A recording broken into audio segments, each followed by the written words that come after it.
Hello and welcome to another episode of Graham Hughes' PUBCAST, and we're in a pub in York today. We're in a place that's only been open a few weeks apparently. Okay. It's the Circle. It's the Circle Gin. It's the Circle Cafe and Gin Bar. It's called. Oh wow, that was difficult to remember. I'm glad you got there in the end. We're overlooking the river Ouse over there. Not Hughes, but the Ouse. And it's oozing, and we're not drinking gin because we'll end up smashed by the end of it. Yeah. But this beer is very nice and cold, and it's a nice guy who seems to run it. He's from Ireland. It's in Dublin. And not impressed. Not impressed. But we're going to do a little bit of a continuation to start off with on the theme of the last podcast, because we want to refer to some of the things that were mentioned in the comments that we forgot to mention. And even some things that we didn't even know about. Yeah, a really good one that I forgot to mention was the Opium Wars. That's a whole... Hands up who was taught about the Opium Wars in school. Oh, and nobody? Yeah, exactly. We don't teach this in school. But it was back when Britain was the world's biggest drug dealer. And essentially, we told the Chinese what to do because we had this big navy and the Chinese didn't have a navy. And we sold them opium. And the opium dealers, the British drug dealers at the time, were earning more money than the then Chancellor of the Exchequer. Right? And what they were doing was selling opium to the Chinese. And as a result, Chinese society was just getting wiped out because people were just getting off their tits on opium and not working. And so the Chinese, quite rightly, said, "Oi, Britain, stop pushing all your drugs on us." And the British turned up with the navy and blew the hell out of stuff, took over Shanghai, got Hong Kong on an indefinite lease, which is why the British had Hong Kong until 1997. Because we won it in a war on drugs, in which we were the drug dealers. and just honestly, stop this video and please Google the Opium Wars, because you read it and you'd be like, that was us. That was us. We did that. Oh, and the French were involved as well. I've got to say, and there were other countries. And the Germans. There were other countries involved. But at the end of the day, it was really led by the British, and as a result of which, China, basically, which had the biggest economy in the world in the beginning of the 19th century, ended the 19th century quite impoverished as a result of what the British and friends did to the country. That could have led to communist rule in China. It almost certainly did, because if China had still been the biggest economy in the world, I'm sure they could have protected themselves against the Japanese invasion, which then paved the way to the communist revolution, long walk of Chairman Mao. But we seriously, thank you for pointing things out in the comment sections, and we can't cover everything, can we? I can't get everything right. I got the date of slavery being abolished. I got the numbers right, but in the wrong order. I said 1708, which is an important date because that's the last time that the monarch has overruled Parliament. And it was for the Scottish Militia Act. I think, please correct me if I'm wrong. Anyway, it was 1807 was the year that slavery was abolished in Britain, but not in the Empire. It wasn't abolished in the Empire till the 1830s. Yeah. But going back to the Opium Wars, because let's go back even further. So essentially, Britain was the drug dealers of the world. It's not a nice thought, really. Go back a bit earlier, and we were the pirates of the world. Do you know what a privateer? Do you know what a privateer is? It's a pirate, basically, that's been employed by a government's military, a government's navy, or even directly by the government. Yeah, so essentially Sir Francis Drake, of Sir Francis Drake fame, was a privateer, which meant he was a pirate. But he had a rule, which was if it was a British flagged vessel, they wouldn't take it. If it was Portuguese or Dutch or French, they'll take them out. And they'd keep the ship and the goods. What did they used to call the ship and the goods? A war prize, I think it was, wasn't it? Something like that. Spoils of war. Spoils of war, anyway. But the point is that a lot of the landed families that came from that era, the ones who all had the big country estates and piles and follies in the 1800s, were descendants from these pirates who were, murderers and rapists. Let's not beat around the bush here. They didn't turn up with tickle sticks. And the idea of a pirate, with like Pirates of the Caribbean, a sword going yar, yar, a cutlass, yar, yar. That's not very realistic, because some pirates didn't come from Cornwall. No. For a start. But other than that, if you think about, when you think of modern piracy in the Straits of Malacca or on the coast of Somalia, that's more like piracy was back then. It was a group of people basically coming on board your ship. Opportunist theft, and if you resisted, or even if you didn't resist, they'd probably keel-haul you or whatever. The other big one that we didn't mention, so the piracy, the Opium Wars, the other big one was the Middle East. And Britain's absolutely, if you want to watch a good movie, Lawrence of Arabia, directed by David Lean, who is one of the best directors of all time. He also did Bridge on the River Kwai, Brief Encounter, Dr. Zhivago, and it's done a lot. A bit of a soft spot for David Lean. Anyway, he, if you watch Lawrence of Arabia, it's a story of T.E. Lawrence. Who was a British Army officer. British Army officer who managed to unite the Arab tribes around the Arabian Peninsula and to throw off the shackles of the Ottoman Empire. And so this was modern day Iraq, which was then known as Mesopotamia, I think, was it? And also modern day Jordan. Actually, if you go to Jordan now, you can still see Lawrence's house. It's near Aqaba. It's in the. Oh God, I'm going to remember this. You'll remember it at 2 o'clock in the morning, and Catherine will be really angry with you for waking her up when you tell her this. Waleed or something, I've forgotten. Anyway, so he basically united these tribes and said, "Come on, let's all fight together, and then we can all, have this great new future where will have self-determination." And as the Ottomans have thrown their lot in with the Germans, this was good for the British war effort because it meant that the Ottomans lost land. And what was around the Middle East at that time? Oil. Well, we didn't know actually. In the 1930s, the Saudi Arabian government came to the UK and said, "Do you want our oil?" And we went, "You don't have any." But it turns out they did. They did, but I mean, they had oil in that area at that time around Iran, because the Anglo-Iranian oil company became BP. And that was... Anglo-Persian. Yeah. Anglo-Persian oil company. Became BP. And having a railway from Baghdad to Berlin was one of the reasons for the start, one of the many reasons for the start of World War One. Yeah, because they were competing for oil. There's many reasons for the start of World War One. There's many reasons why World War Two started as well. And you went nuts on the comments. You were like, it started at this time, at this hour, and I don't care if you use the metric system or the imperial system. But people, it's like, wow. People pull me up on it started here, it started there, it started in Versailles.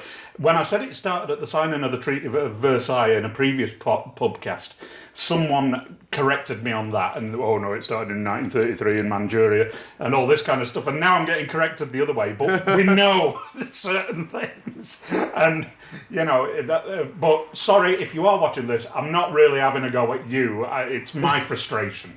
But yeah, Britain's preoccupation with the Middle East begins and ends with oil, essentially. Yeah. You had things like the way that the Arabian Peninsula was carved up into the UAE, Oman. Yemen was a historical kingdom. I mean, that was actually there to start with. But Saudi Arabia, the borders of Saudi Arabia are quite arbitrary, and there's a few straight lines through the desert which were drawn by British cartographers. And that's what we were saying in the last PUBCAST, is that, we went into these places, such as Africa, and there was a river, that's a natural border, there's a mountain range, that's another natural border, and then they just said, oh, there's nothing there, we'll draw a line across it. And that's all they did. That's why it's set out like modern day city blocks in the United States. But it's against the law for you to be buried in Saudi Arabia. For a non-Muslim to be buried in what they regard as the Holy Land, but the borders of the Holy Land were drawn by a British cartographer. Right. So basically, if I hauled your carcass across the desert, and finally went across that line into Iraq, I could then bury you on the other side of the line, legally speaking. Oh, that's good to know. Yeah. If you ever get beheaded in Saudi Arabia and you end up playing Marco Polo with your own head, just kick it over the border. I don't want to be beheaded on the internet. Marco Polo. God, could you imagine? Anyway. I don't want to be beheaded anywhere on the internet. Okay. That's not that happened. But also Britain's involvement with the Balfour declaration, which again it's a bit like with Lawrence. I'm sure it was all set up with the best of intentions, but then money got involved and the wrong people said, "Oh well, I'll take the lead on this." What happened with Lawrence of Arabia was that he was betrayed, as far as I'm aware, along with all the Arab tribes that were fighting and putting their lives on the line, fighting against the Ottoman Empire. And then,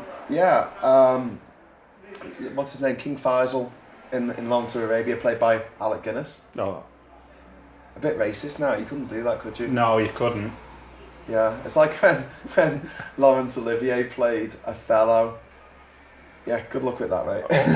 or when, was it Yul Brynner played the King of Siam? The King of Siam. Oh yes, The King and I is illegal in Thailand. Is it? Yeah, they find it really disrespectful to the royal family. There you go. In Thailand, they have this incredible rule, which is that you cannot be disrespectful to their monarch. No, it goes further than that. Well, any of the royal family. Any head of state. So if you're in Thailand and you call Trump a cunt, because he is, you can actually go to jail for that. Yeah, and it's like... He's the head of state. Because I lived there for a while, and we had to be really careful, because I'm no a royalist at all, and my ex-wife, she used to say to me, you can't be... saying things against your royal family in this country, and it's even you've got to stand up, don't you? Before the movie. Before the movie, they play the national anthem, and you have to stand up by law. And do you know you can be fined or even imprisoned if you accidentally step on a coin or a banknote that's been dropped in the street, because you're putting your foot and pointing feet in Thailand is really disrespectful. Yeah, that's a huge thing. And if you're seem to be putting your foot on the face of the monarch, Bangkok Hilton for you, man. Yeah. So the British meddling around the world has made the modern world what it is, and a lot of the problems that you see in the modern world is a result directly of what the British did. Deliberate British interference in the past. Is this happening these days? Well, funny you should say that, because this is the actual topic of this podcast. I love these two shadows behind me. Look at this; it's kind of crazy. We shouldn't call it a podcast anymore. Do you like that? Look, I've got these angel wings. Yeah, you do look angelic, Okay, sorry. But we shouldn't call it a podcast anymore, because apparently we're not. Don't to call it a podcast. Well, you just called it a podcast, but we can't call it a podcast anymore because we're not in a pod. We're in a pub.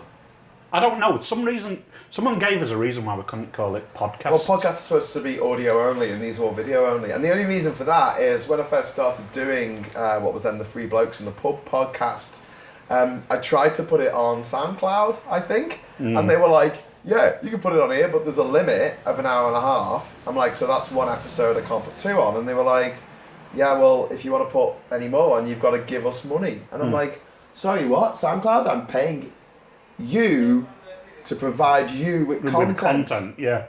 How about no? No.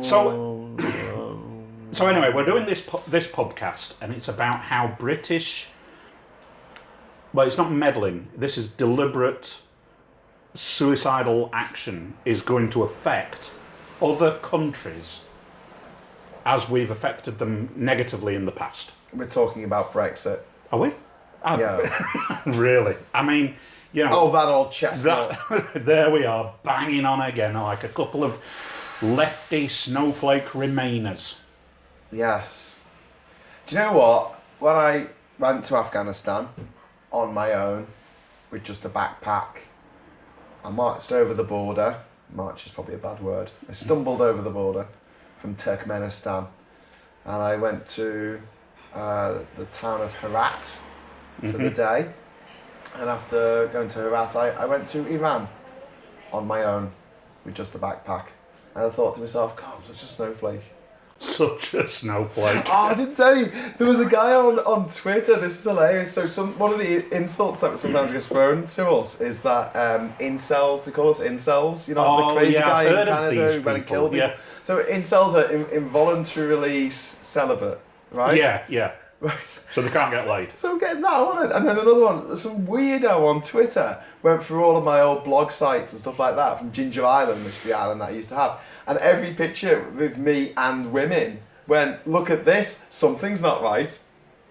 So it's not right for you to have friends who are of a different gender. Anyway, so I'm both an incel and someone who hangs out with hot chicks and has an incredibly hot girlfriend. Yeah. Anyway, I don't know what that's got to do with Brexit. I just thought it was really funny. Anyway, So we get, we are deliberately putting on ourselves economic sanctions. But what's the effect going to be on our trading partners in the rest of the world? Predominantly, I think, in the EU. So I did some research about this. I'm glad you did, because I didn't have time. You came up with this title yesterday, and I was Hang like, on that's a minute. Brilliant. You told me we should do this. Yeah, because you were like, this is what we should talk about. And I was like, hell yeah, that's great. How Brexit is going to affect the countries around us, and also the world. But primarily, the biggest impact, from what I can see, and feel free to correct me, and feel free to put in the comments section that, but it must be verifiable facts, okay? And economic... I don't think you can dictate what people put in the No, but I mean, comments. we're not... Let's just put what they want. People can put what they want, but I mean, verifiable facts... Unless it's racist or anti-Semitic. Anti-Semitic, yeah, because if you're watching this, the anti-Semitic dude, the one who said that 6 million people weren't killed at Auschwitz. Well, they've never claimed that. You know, there were other camps. Yeah. In fact, Auschwitz was a series of 40 camps, and there was 1.1 to 1.5 million people killed there. But the argument of they couldn't have killed that many people so quickly. Excuse me? The Rwandan genocide, 1994, that only lasted 3 months, and they killed between 500,000 and 1 million people with machetes. Yeah. Where there's a will, there's a way, mate. Yeah, exactly. But what a fucking horrible argument. No, they couldn't possibly have killed that many people. The maths don't add up. Mate, if you're watching this, you're a fucking balloon nut. Do you know what a balloon nut is? Anyway, so the effect we're going to have on our neighbouring countries. Well, a lot of people talk about the effect on the Republic of Ireland because something like 50% of their trade, their exports, come to the UK via either Northern Ireland or via Dublin to South Wales, I think. Do they come through the UK though? I mean, is there a way of, going to Cherbourg or something? Yeah, well, there are ferries directly from Ireland to France. And funnily enough, in part of preparations for no-deal Brexit, the Irish have been investing in new ports, or expansion to ports, and also new ferries and ferry routes that are not going to come to the UK. They're going to go to Caen or Cherbourg. Technically, the ferry port at Caen is called Ouistreham, but there's going to be Caen, San Malo, or whatever these, so that they don't have to use the land crossing that they refer to. But 50... Just to explain, so the land crossing is Dublin to Anglesey, and then Anglesey across the UK, down to Dover, and then you go across to Dover. Yeah. That's what they call the land crossing at the moment. And at the moment... Well, not just Dover, but Portsmouth. But the vast majority of stuff does go through Dover on trucks. We should explain, one of the things that has really held back a lot of the countries of Africa is geography. And if you look at South America, say, the two poorest countries in South America, let's just put Venezuela to one side for a moment, are Bolivia and Paraguay, and they're both landlocked. And if you look at Africa, the countries that are landlocked are the poorest. Chad, Central African Republic, Burundi. Okay, you've got Botswana in there, which is the exception that proves the rule, but Botswana... It has a huge trade in diamonds. It's a resource-rich country. Which can be flown out pretty easily, like a little bag of diamonds can be worth millions, thanks to the De Beers, as we talked about in the last podcast. But it's also other resources in that country as well, which generates their wealth. But I saw this firsthand on my journey around the world, the difficulties that lay in being a landlocked country. So I also went to Uzbekistan, which is, I think, is doubly landlocked, although it has got access to the Caspian Sea. It's not something that you can get ships around to, even if you use the Don Canal, is it? Something like that, Forgot the name of it. yeah. But that's the canal that links the Caspian, I think, to the Black Sea. Right, yeah. Is it the Don or the Volga? It's not the Volga. It's not the Volga. That's a river. No, not the Volga. No, it's a canal river system. I'll have to look it up after the podcast. Put it in the. Yeah, tell me what that river is called. That'd be useful. But the point is that if you are a landlocked country, you have to get your goods in and out through somebody else's country. You can't airlift it all in. You could do that maybe for a city, half a city like Berlin. Like Berlin after the Second World War. But for an entire country of 65 million people, no, no way. And people say, oh, we can beat the supposed traffic queues, they say, at Dover and Calais by flying in essential goods. That would require something like, well, a staggering number of flights. I mean, you overestimate how much stuff you can fit on a bloody plane, and how expensive it is. It's just bizarre, you know. I mean, the lifting capacity of an aircraft, in terms of freight, is what, 70 tons? I don't know. I'm not an aircraft engineer, you know, and so that's less than what? That's less than 2 containers. That's less than 2 containers from the back of trucks. After Aaron Banks' horrible tweet today, where he said to Greta Thunberg that basically he hopes she dies.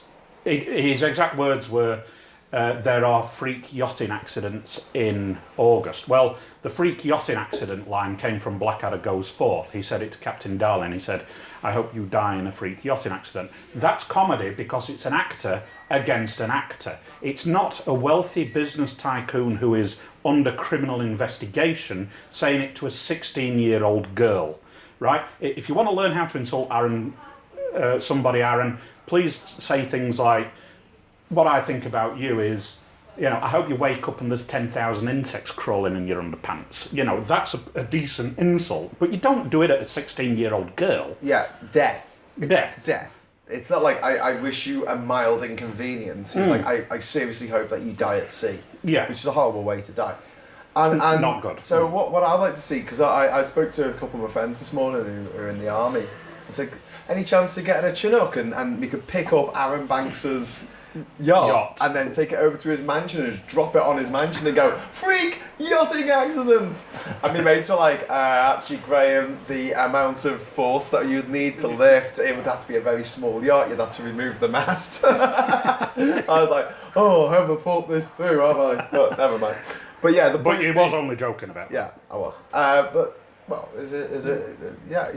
I mean, it's a joke because it's a freak yachting accident, having a yacht drop on your head. Yeah. Anyway, and he's a horrible man, and a grown-up, and someone who's done nothing nice in his life, and has no friends, except the ones he pays. Yeah. Anyway, let's move on. So, we were talking about the inconvenience of Ireland not being able to use the UK as a land bridge unless, and this made this very clear, there's a lot of countries where if you turn up in a car, right, you have to pay for the price of the car. So you turn up in a car, the car's worth £10,000. You get to the border and you have to pay £10,000 to make sure you don't sell your car in that country. So is that and like then, a deposit that you get back when you leave? On the way out, you get that £10,000. When I was travelling around the world, I had a problem with my video camera in China. And the production company, Lonely Planet, they sent me another video camera of the same model and make to replace it. It had already been used. It had, Lonely Planet labels on it, and it was obviously weathered and it wasn't a brand new camera. It wasn't a brand new camera, and yet the Chinese authorities wanted to charge me over $300 to pick it up from FedEx. So I got my one fixed in Shanghai because that was like $20. Yeah, but that was an import duty. That was an import tax tariff on a camera. Even though it was private property. It wasn't something that they were selling to me. It wasn't something that I had bought. But it gets very complex very quickly. And you can imagine if Britain is in a situation where we've gone to WTO taxes. So at the moment we've got free trade, but 90% of our trade with the world is free trade. Yeah. We're going to go from that model to a model of taxation on everything we sell and everything we buy, as we have explained ad a nauseam. million times. Yeah. So what will happen is when until a deal is arranged, and don't forget, no deal means no deals, so there's no deals on the table at the moment. We will have to negotiate them, and that could take a few months. Could take a few years. Well, the average is 28 months. In the meantime, any Irish goods coming through the UK and out the other side will have to pay a certain tariff to bring it into the UK, which will then be refunded on the way out, which makes taking things through Britain prohibitively expensive. So it's going to absolutely kipper the economy of the Republic of Ireland. So that's why they are investing in port infrastructure and new routes to avoid this country. Yeah. Now, the thing is, they've employed something like 700 more border crossing guys, what do they call them, customs agents, customs guys and border patrol officers. So they've employed 700 more. So there's a financial cost to that. But there's... What they're also talking about is the loss of jobs. Now, there's going to be significant job losses, but Ireland is likely, in the event of no deal Brexit, I mean, it's going to happen in the event of Brexit with a deal, but in the event of no deal Brexit, it's going to cause a massive jump in the percentage of their unemployment rate. So whilst France will be affected, and people are saying, oh, well, the French,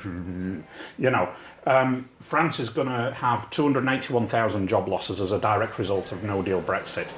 But that's very precise. Yes, that's their estimation, right? It's all on the internet, and it's all on government websites. Oh, that's better than just being on the internet. Yeah, I'm not just getting this. There's a lot of bullshit on the internet. I'm not just getting this from HuffPost. We have or to something. do that podcast like people who piss us off. That's the one you want to do next, isn't it? People who piss us off. No, the one I want to do next is anti-vaxxers, climate change deniers, and Holocaust deniers. The people who think that Princess Diana was assassinated. These crackpots. That's moon landing conspiracies. Oh, the moon landing ones are my favourite. They're just great. Do you think the Russians might have said something? The flat earthers, they're another one. We've got members all around the globe. Anyway, but so they reckon there's going to be 280,000 job losses in France minimum as due to a no deal Brexit. Now that's a significant proportion of the working population there. But as a percentage, it's a lot lower than the percentage of unemployment in Ireland, because whilst there's going to be less people, it's going to be a high percentage of their population, their working population. So it is going to decimate Ireland. And we've got a history of doing this before. And as we explained in the last podcast about the Irish potato famine, got a lot of comments on that of people saying we didn't know about this. And yes, we're not taught this in schools. And don't take our word for it. Please do your own research. There's nothing to feel ashamed in not knowing something. Because I learned about this, but someone sent me a link about what we did in Iran in the First World War, and I didn't even know about that. I'm thinking, we were the good guys in the First World War, but we starved. In the First World War? Yeah, we starved a million. Were there any good guys in the First World War? Well, that's what we were taught. Yeah, but what would have happened had the Kaiser won? But there was 1 million people killed in Iran through starvation because we nicked all their grain. So, but anyway, so Ireland is going to be hit hardest as a proportion of their employment. And so they're really worried about no deal Brexit, but you've got Priti Patel who said last year we can threaten them with the Irish famine again, the Irish potato famine again, basically. I mean, to willfully try and starve a sovereign nation because she didn't agree with what is now termed as the undemocratic backstop. Which we created. Was that you leaning in to check the camera, or was that you leaning? No, I was mugging into the camera. So, but people, this is what we're up against. That we are willfully going to put people out of work, and we've got a leader of our nation who is, or one of the elected leaders, who is going to put, or referring to the Irish potato famine, saying, we could do that again. And it's just evil. Where... Well, it was described to me when I was in Geneva as essentially, like it would be a seismic shock to the entire world. They said, this is the most complex thing any government in the world has ever attempted to do in history. And they said, look, there will be ripples from this resonating to every corner of the planet. Yes. Like, it really will. But the effect is going to be diminished in certain areas. So let's just focus on the EU at the moment. The biggest shocks are going to be with our closest trading partners. Now that is the Republic of Ireland, France, Belgium, the Netherlands, and Germany, and Denmark. Now what do we have in common with all of those countries? We've all lost matches in the World Cup. Apart from that, they are our direct trade links. So there are ships that go direct between the UK and France, the UK and the Netherlands, Rotterdam, for example. Denmark is looking, and this is a weird fact, but Denmark is looking at losing so much pork sales due to no-deal Brexit. And they're really worried about that because, and I'm going to get the comments on the bottom, fat bloke like your bacon, but the biggest export for Denmark is bacon. And some people don't like bacon, and I'm going to get the comments, oh, you do, fatty. But, this is going to put people out of work in Denmark, and we've got direct sailings and links between Denmark and the UK. You're spotting a trend here. Now, countries in southern Europe, such as Italy, they're not going to be affected as badly. Because but aren't they desperate to sell us Prosecco, and if they can't, then the entire economy of Italy will collapse? Well, apparently they are, but the Germans are desperate to sell us cars. Because we're a market of 64 million people, but not 64 million people can buy a car, but the market of the EU is 500 million, is it? 550 million? I find it interesting that the Brexiteer argument of they're desperate to sell us stuff, and it's kind of like, you don't know how trade deals work. It's not because people want to buy stuff from you, it's because they want to sell. They want to sell stuff to you. And okay, we've facilitated that through free trade. And our government, through the EU. But our government, under WTO rules, could drop the tariffs or taxes to zero on everything we import. But that would mean they'd have to do it to everything in that category from every country in the world. But that doesn't mean the most favoured nation. But rule of the WTO. But they don't need to transfer or to give us reciprocal tariffs. And why would Argentina give us reciprocal tariffs on their beef when we knock our tariffs on the head on imported beef? Why would Argentina do anything for Britain? They hate us. I don't think that's fair. One of my best friends has got an Argentinian wife, and she doesn't hate us. Okay, I just mean we haven't got the best of diplomatic relations with. Yeah, that's true. Argentina. If you go to Argentina, you see a lot of stickers around the place saying about the Islas Malvinas, which is what they call the Falkland Islands, which were really important to us in 1982. Not so important now, though, are they? Because we're kind of just throwing them to the wolves, as well as Gibraltar and the Republic of Northern Ireland, and possibly See, they're coming for him again. They're coming for him again. And Scotland. That was actually a fire truck. Was it? Yeah. But people are doing this, and this is getting mental. Yeah. Mate, it's all happening. It's all happening in York. Yorktown. Old Yorktown, yeah.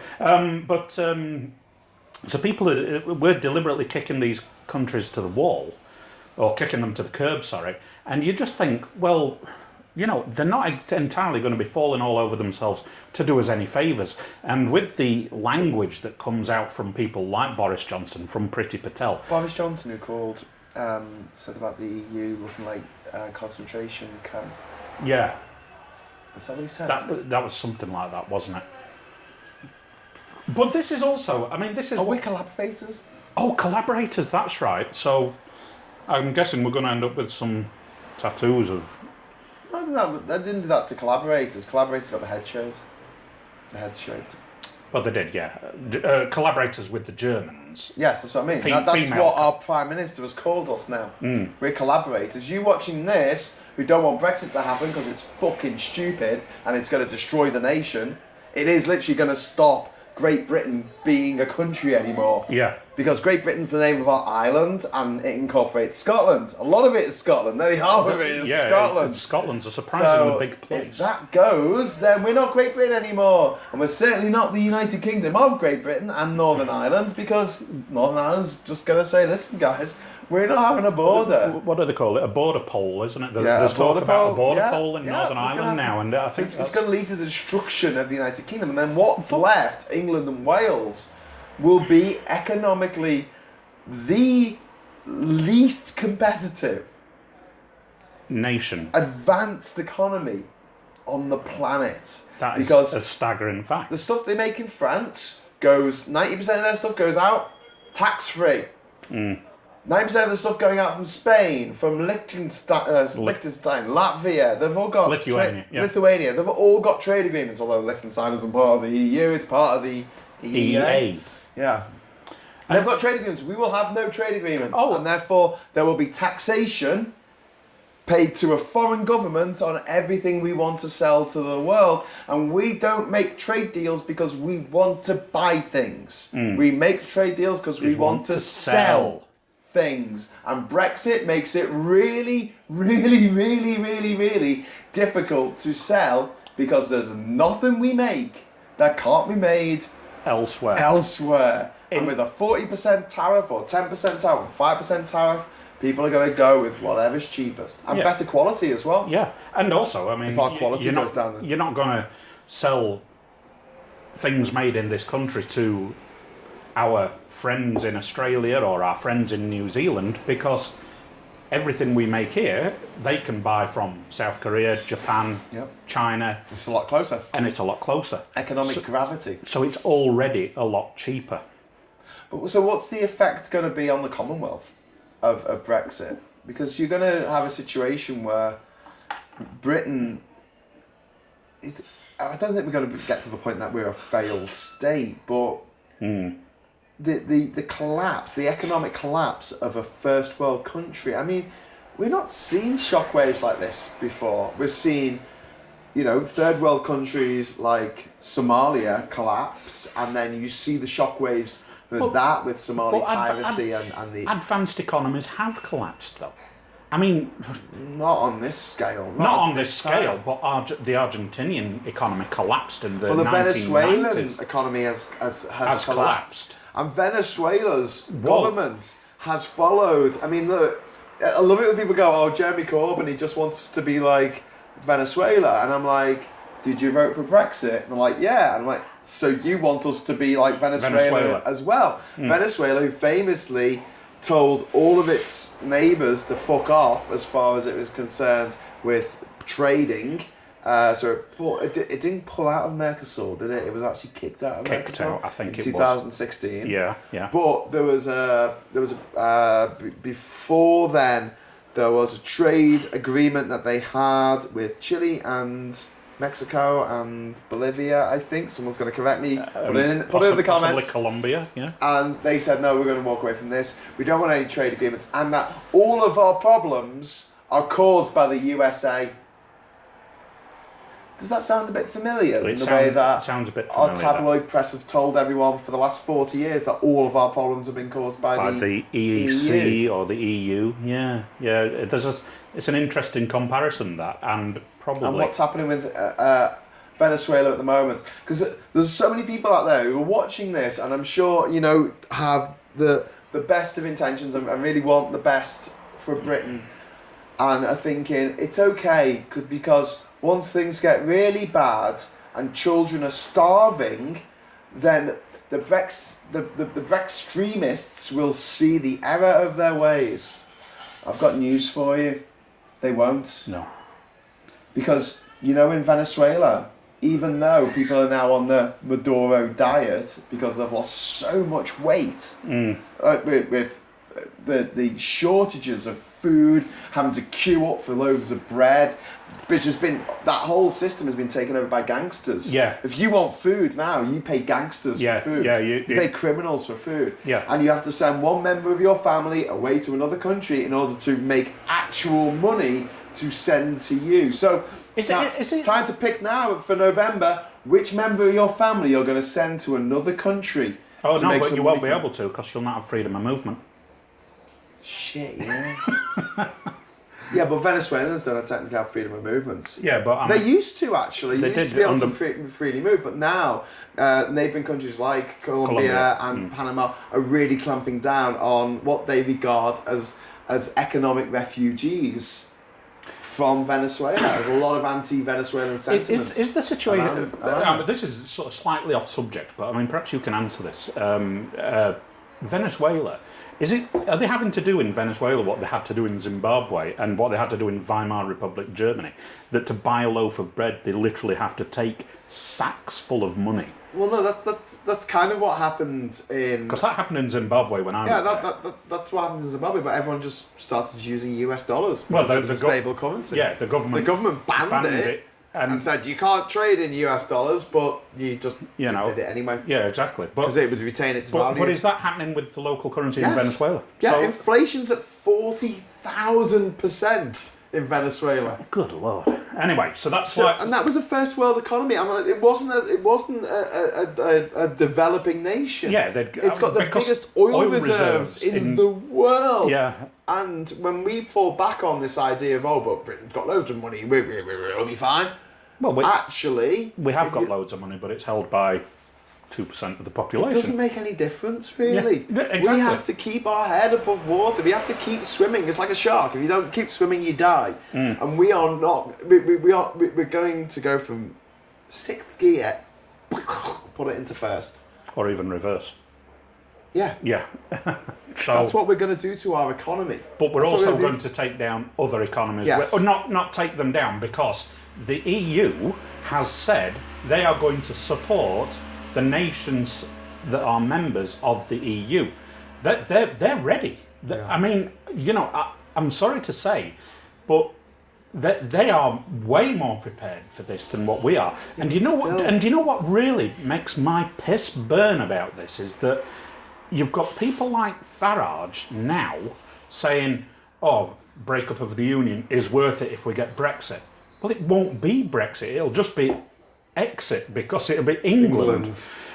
You've got people like Gove now going around Gove has done some kind of weird sort of figure eight on this, really, because he's gone from saying we will get a deal, it'll be better than the deal we have as members of the EU, it'll be a better deal, and nothing to see here, it's going to be great. Sunlit uplands, unicorn farts and all that shit, right?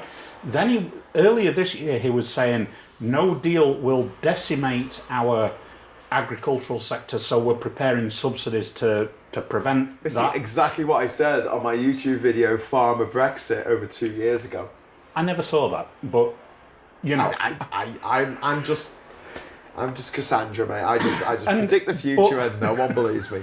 But Gove said that earlier this year, and now he's going around and he was saying, because he was under Theresa May, which is probably not a very pleasant place to be, but he was he was saying we want to prevent no deal, we want a deal because no deal is going to be bad, because he was Minister for the Environment, which I think takes in farming, doesn't it? Yeah, farming. So he was saying that, and now he's saying, no deal, that's the EU's fault, he's now saying. So he's doing some kind of weird figure eight. Maybe he'll come back and say... But he's been told to do that by the spin doctors and things. Dominic Cummings is an evil genius. He was described as a career psychopath by David Cameron. Not that I've got any time for him. He was the guy who said to Boris Johnson, listen, do an interview and talk about making buses out of boxes. Because then if people Google you and a bus, instead of the massive lie that you put on the side of a bus about £350 million a week going to the NHS somehow magically, they'll find this funny clip of you talking about... Oh, spat everywhere then. They'll find this funny clip of you... this is why I talk to the camera rather than Adam, because otherwise I'll just spit all over Adam. I'm covered in sputum. I'm going to bring an umbrella next time. Yeah. Anyway, what was I talking about? We were talking about this big lie that when people search Boris Johnson and buses, it's going to come up with him being some eccentric, nice old guy who makes model buses out of champagne crates for grandchildren. And they did the same with kippers. And then he did the same with... They told a lie about being able to move Manx kippers, and then he used the pillow that was made of ice. That's a British rule. And the Alaman isn't part of the EU, mate. Not in the EU, so... This is the Prime Minister. He doesn't understand how things work. But he does, because Dominic Cummings is basically telling him what to say and managing all of his... What was one of the things about Nigel Farage that he said, get rid of unelected bureaucrats and leaders in Europe? And what's Dominic Cummings? When was he elected? He's an unelected bureaucrat. Well, actually, there's an unelected criminal mastermind. He's the Moriarty. But this is the sad thing about where we are right now. We are effectively running into the marketplace as suicide bombers. We're taking ourselves out, and the impact of Brexit onto the British economy will be the biggest in the world, but it's going to affect everyone around us. So one of the charts that I looked at while I was researching this, and I'll send the link to Graham so he can post it in the comments section, or post it when he posts this in the description. One of the charts had, it was a graph of the potential negative impact on economies throughout the EU, right? And the biggest negative impact is on the UK by a mile. By a country mile. It's like 9%, they say, right? Reduction in GDP. The next one is the Republic of Ireland at something like 4.8%. France, 4.2%. And it's got countries like Lithuania and Latvia right down at the bottom where it's less than 1%, because we don't actually do that much trade with them. Yeah. And they don't actually do that much trade with us, you know. And, so it's like we're going in and we're saying, fuck you, we're going to, destroy our economy and we're going to take you down with us, and that's British imperialism and exceptionalism thinking that with bulldog spirit. With bulldog spirit, we can achieve anything. Yes, yeah. So we've not really touched on this much in this podcast, have we? But about what? Well, we've sort of gone round the circles to get to this point, but Britain's impact on other countries. But the sad, horrible fact is the horrible, horrible people that want this to happen and want their grandchildren to be poorer, right? The horrible people who want that are happy, are quite glad about the fact that it's going to disrupt the economies of other countries as well. And they're not exactly going to be falling all over themselves to say, you know what, you fucked us over a few years ago, we'll give you this, we'll give you that, Well, that's the big joke about all this. We can say we want no deal as much as we like. We have to have a deal in order to have a trade deal. So we leave on October the 31st, and then we go, okay, let's do this. We're free to make our own trade deals with the world. We'll turn up to Europe and say, hey, you're the the biggest trading partner. bloc in the world. And you're our biggest trading partner. And you're right next to us. Yep. And can we have a trade deal, please? And they'll say, Yep. As soon as you pay the £39 billion that you owe. Now, I want to bring that up. Which is now $45 billion because it of the pound collapsing. Well, no, it's actually, that figure has actually gone down now because that included payments that we were making as a country as this has been going on. So it's down to about 33 billion, whatever. That's 33 billion pounds. So is it pounds though or euros? I can't remember. But the thing euros, is, then our illustrious leader, Prime Minister Alexander Boris de Piffle Johnson, penis, has said, well, we'll not pay the divorce bill. Fine. But then Britain will be seen by international markets to be reneging on its debts. And the country will be taken to court. An untrustworthy partner. Yeah, so there'll be capital controls imposed. Any foreign currency will be used to buy fuel, food, things like that. You might even have to get permission to go on holiday outside the UK. And people say, well, I want to have a staycation then. Well, fair enough. But you're still not going to be able to get that much fuel because we can't buy it in. So in Cuba, you have to ask permission from the government to leave the country. Are you saying that we might end up with that situation in the UK? Well, it'll be because of financial restrictions on money, really.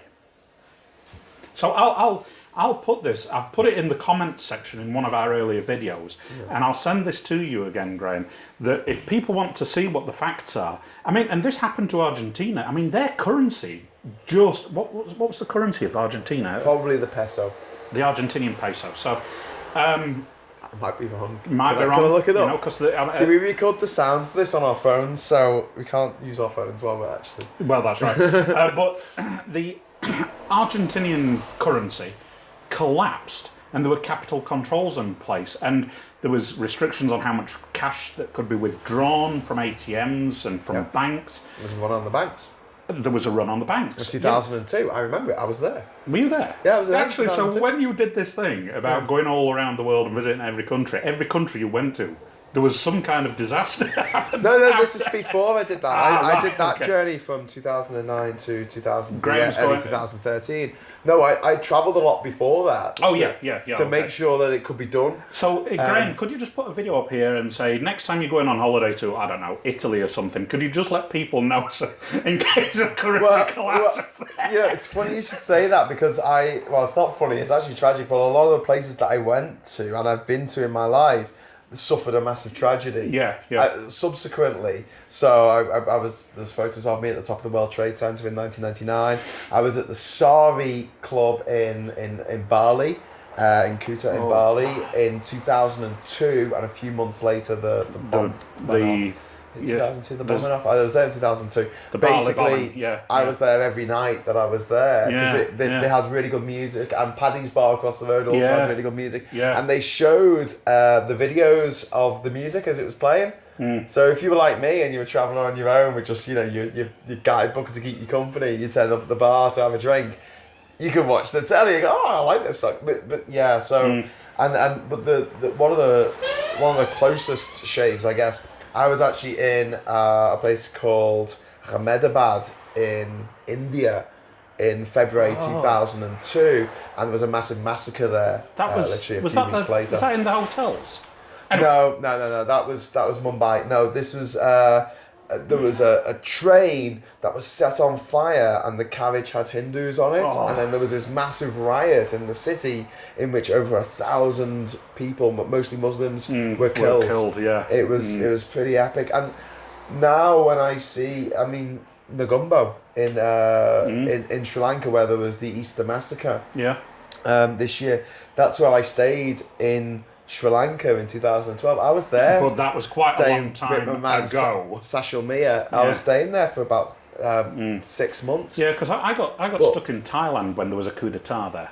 Right. And that was quite entertaining. I was in anyway in Kyrgyzstan when the president got deposed and he ran away to the town of Osh, I think it is. I might have to look that up. But anyway, but my point is that when I see these news stories happening, it doesn't feel like, for me, it doesn't feel like some thing that exists in the ether. It's not like my map of Africa is just a triangle with South Africa at the bottom and Morocco at one top and Egypt at the other. Yeah. I can fill it all in, and I feel connected to these places because I've actually been there and I know what they look like. I know what they smell like. I know what the people are like. I've not been to every country on the planet. I have, but I've been to. Someone wrote a book about it. I have been to a lot of countries through my job and for what I do for a living.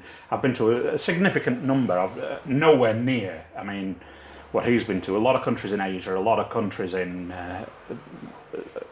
all over, but I feel a connection with a lot of these places as the same, and a lot of people, and when you hear something bad that's happened, don't you just go, oh man, I lived in New Zealand for 3.5 years, and were you in Christchurch? No, I was in Invercargill, but I went to Christchurch a lot, and it was, and I remember feeling earthquakes, and my best mate Johnny Saunders, he's a geologist, geology rocks, and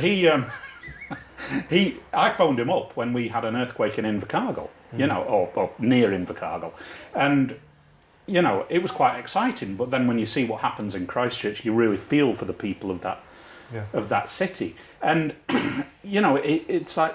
But I feel for the people of Europe as well, because. So what's wrong with Brexiters then? What's wrong with these extremists that they are so mind-addled, like so warped in their thinking? Why are they so bitter? Absolutely brainwashed.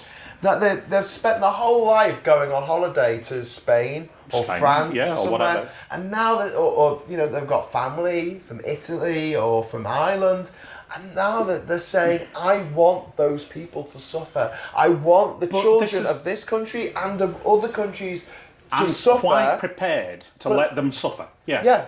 For literally nothing. No reason, For no gain. reason. You can't even say democracy. Oh, you don't respect democracy. There was a great, someone put about referendums on the last video. Yeah. About the German Nazi party doing a load of referendums to say, let's make Hitler the Führer, let's invade Austria.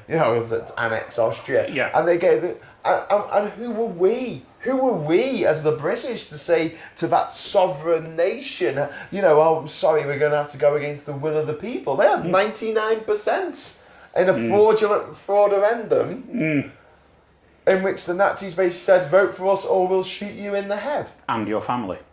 Yeah. It's, very free and fair. But referendums are the best way of doing democracy ever. That's why the Nazis loved them so much. They did, they did love them, didn't they? But, people... and I don't understand it. You present facts to people, and that's what we try and do, right? And we'll hand on heart say, I'm sorry if I've upset you. Someone was saying that they were disgusted about what we said about Venezuela. Tell us why, and we'll apologise. If we're wrong, we'll correct it, won't we? But I'm sorry, but with Venezuela, populist leaders promising the impossible, which sounds familiar. And the economy collapsing as a result, and people going hungry, children going to bed hungry. And I give a fuck what your political ideology is. Children, anywhere in the world, shouldn't have to go to bed hungry. Especially not in a rich country like Venezuela or the United Kingdom. But when people reply to us and they say, we're just a couple of snowflake lefties, Ramonas, and they say, fat bloke, and they say, ginger bloke. Funny that, because the lefties call me a Blairite. You snowflakey Blairite, you. Anyway, but people say this to us, but we're just trying to present the facts. Now, if you don't want to listen to the facts, I guess... Well, you're probably not watching this podcast. Not to the end, because only 31% of the people who started watching this podcast are still watching it now. Thank you, Google Analytics. Is that a fact? Yeah. Only a third stay to the end. So staying to the end, you win a special gift. So out of the 3 who watch us, only one. I think one of them stays to the Who's that? Is that me or you? So And it's not a podcast; it's a PUBCAST.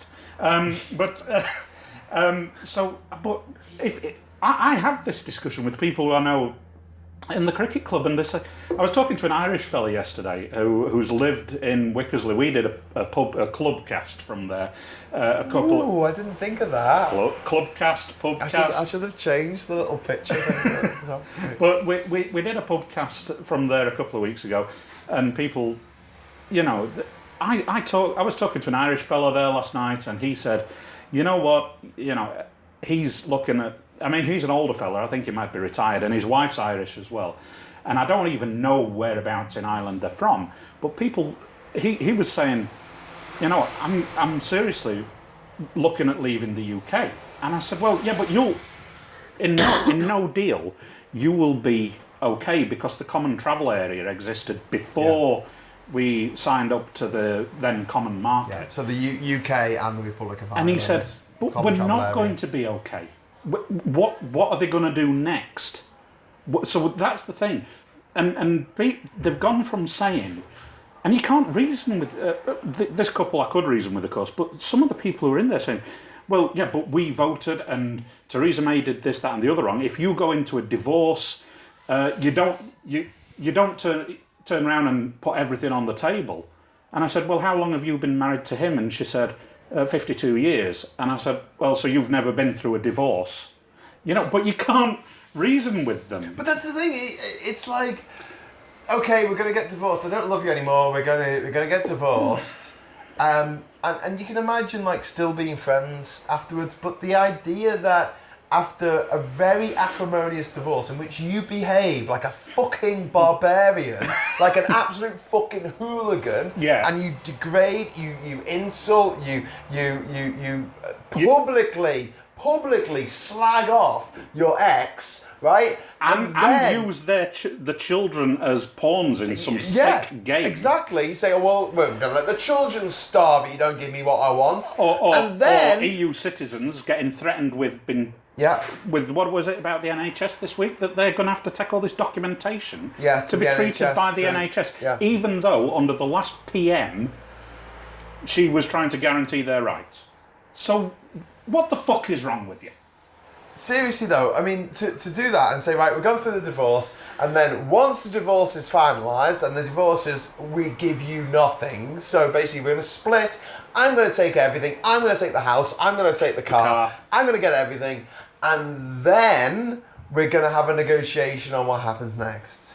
And you're like, what the fuck do you think is going to happen? Yeah, it's not going to be good. Do you think your ex-spouse is going to be like, oh yeah, sure, I'll give you a really good deal? Don't point at me, I'm not your ex-spouse.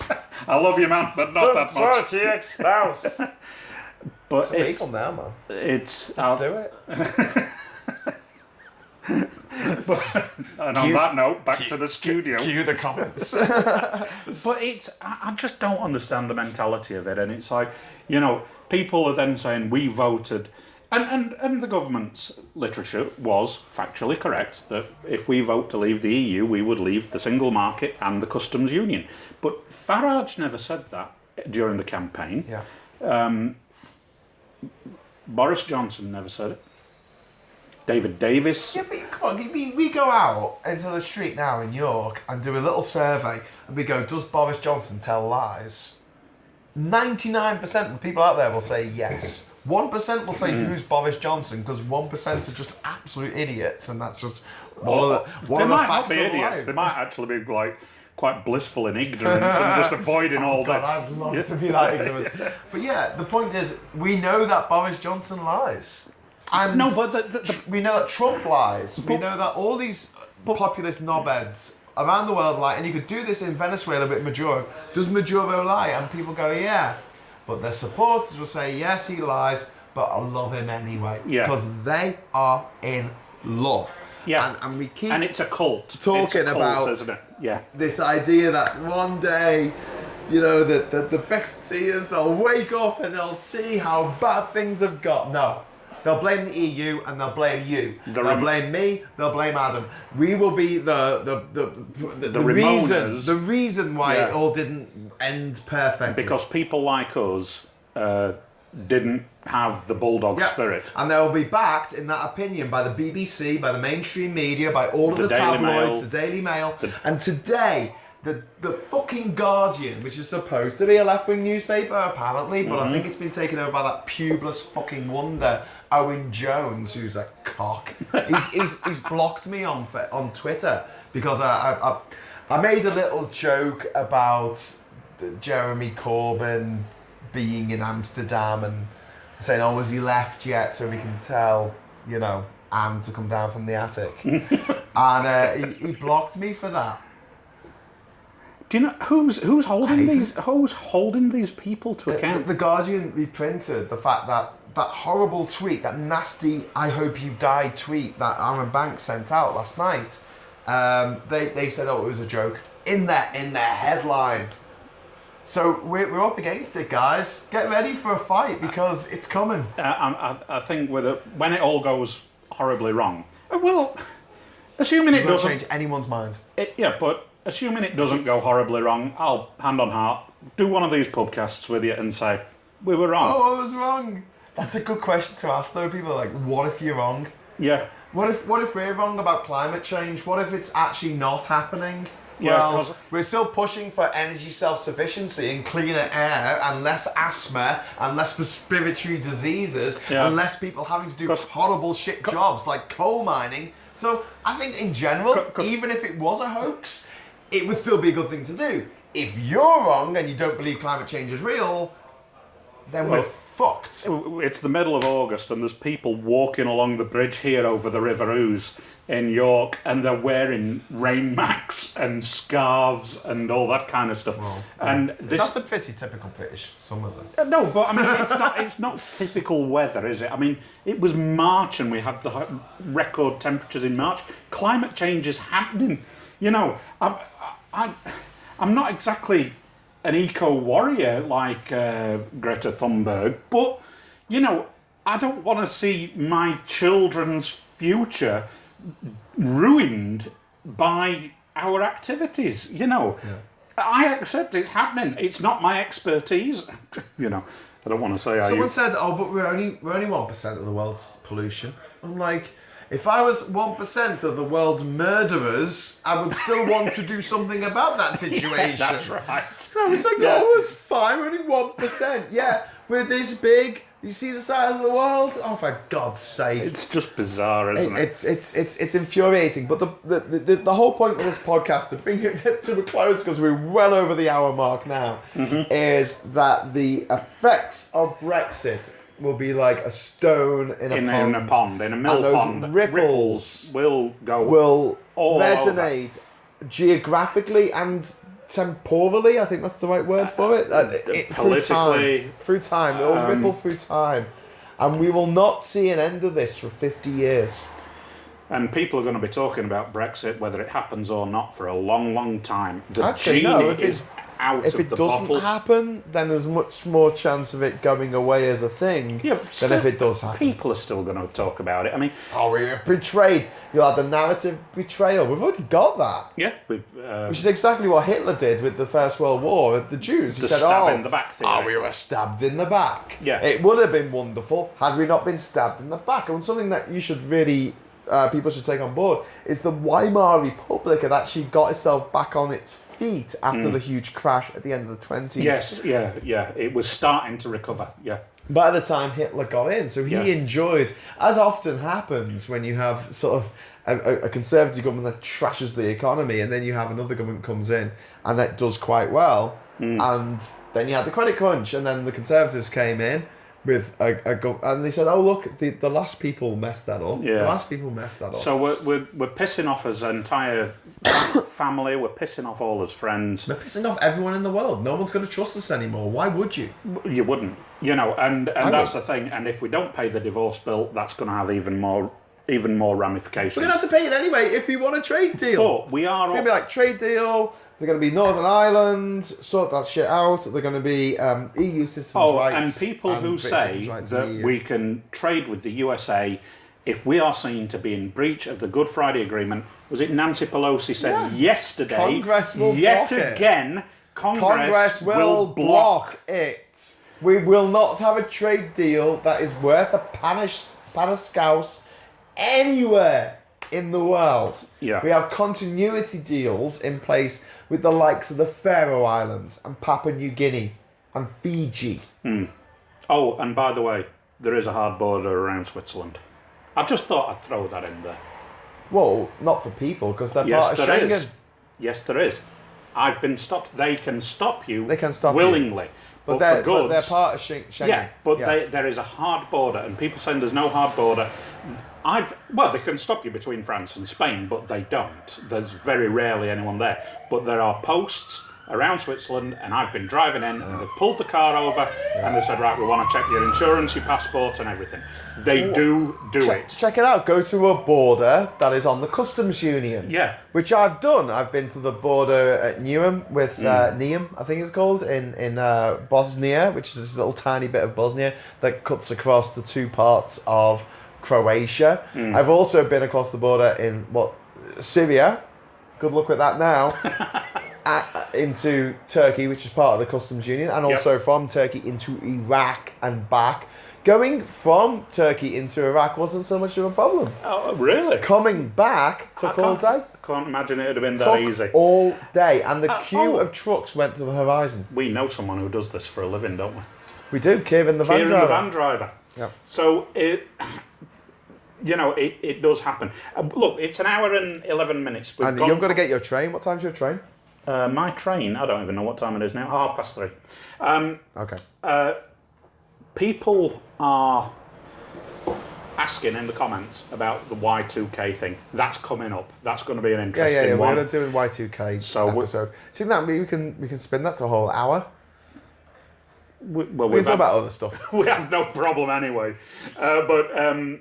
That's coming up, isn't it? Yeah. So we do read the comments, and if you've got something valuable to add, we welcome it. If you just want to insult me, that's fine. And also, I want to say, because I hardly ever say this, subscribe, because apparently half the people watching this are not subscribers, so you won't know when a new video goes up, and they're quite sporadic. It's not like I always put them out on Fridays or something. It's just when we do them, when we've got an opportunity to come to the pub, we'll fire out My friend from Mexico messaged me saying, "You're in a new PUBCAST." And it's like, they knew before I did. And you must have put it up on the internet at like 2 a.m. or something. Yeah, I did. I try to put them up as soon as I can, but I've got to basically get the footage off the camera, and then I've got to... so there's a fair bit of work. But anyway... Upload it. Uploading it takes ages. It's been a real pleasure again. Thanks. And to those 31% who stayed to the end... Both of you. On the 29th of September, we are holding the Cercle de Resistance in Manchester as a response to the Tory Party conference. Euphoria. I don't want to give too much away, but it's going to be absolutely awesome. So check it out. Go to cerclederesist.com. Here's to the EU. Here's to the EU. Cheers. Cheers.